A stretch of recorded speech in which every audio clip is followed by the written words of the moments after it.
একদিকে বাংলাদেশ, অপরদিকে জামায়াত। স্বাধীনতা যুদ্ধে এমনই অবস্থান ছিল জামায়াত ইসলামী বাংলাদেশের। পাকিস্তানি বাহিনীর পক্ষ হয়ে তারা নেমেছিলেন মুক্তিকামী মানুষের হত্যাযজ্ঞে। আর এমন অবস্থানের কারণে স্বাধীন বাংলাদেশে জামায়াতের রাজনীতিও ছিল নিষিদ্ধ।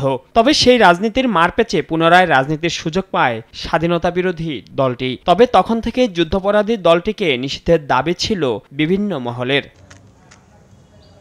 আন্তর্জাতিক মানবতা বিরোধী অপরাধ ট্রাইব্যুনালের বেশ কয়েকটি মামলার রায়ের পর্যবেক্ষণেও উঠে এসেছে জামায়াতের যুদ্ধাপরাধের কথা। সংগঠন হিসেবে জামায়াতের যুদ্ধাপরাধের বিচারের জন্য আইনের একটি খসড়াও করে আইন মন্ত্রণালয়।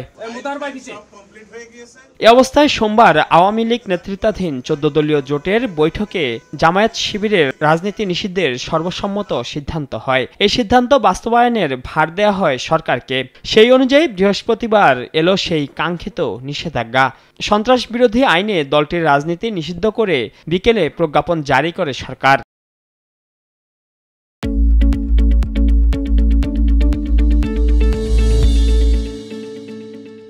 নিষেধাজ্ঞা জারি শেষে স্বরাষ্ট্রমন্ত্রী বলেন, জামায়াতের নিষেধাজ্ঞা ঘিরে কোনো সহিংসতার চেষ্টা হলে তা মোকাবিলা করবে সরকার।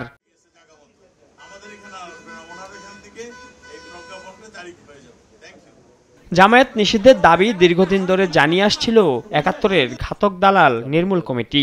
সংগঠনটির নেতারা বলছেন, শুধু নিষেধাজ্ঞাই নয়, দলটির আর্থিক প্রতিষ্ঠানকেও সরকারের আওতায় আনতে হবে। সেই মদদিবাদী দর্শনটাকে ধ্বংস করতে গেলে জামাতের যাবতীয় যে প্রতিষ্ঠান আছে, শিক্ষা প্রতিষ্ঠান, অর্থনৈতিক প্রতিষ্ঠান, সামাজিক প্রতিষ্ঠান, এনজিও, এগুলো তো সরকারের হেফাজতে নিতে হবে।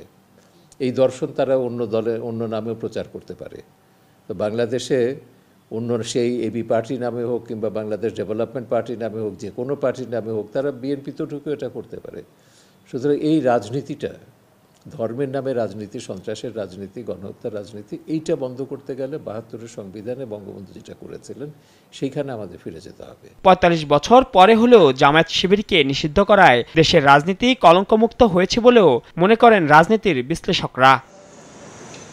মাইনুল আহসান, সময় সংবাদ, ঢাকা।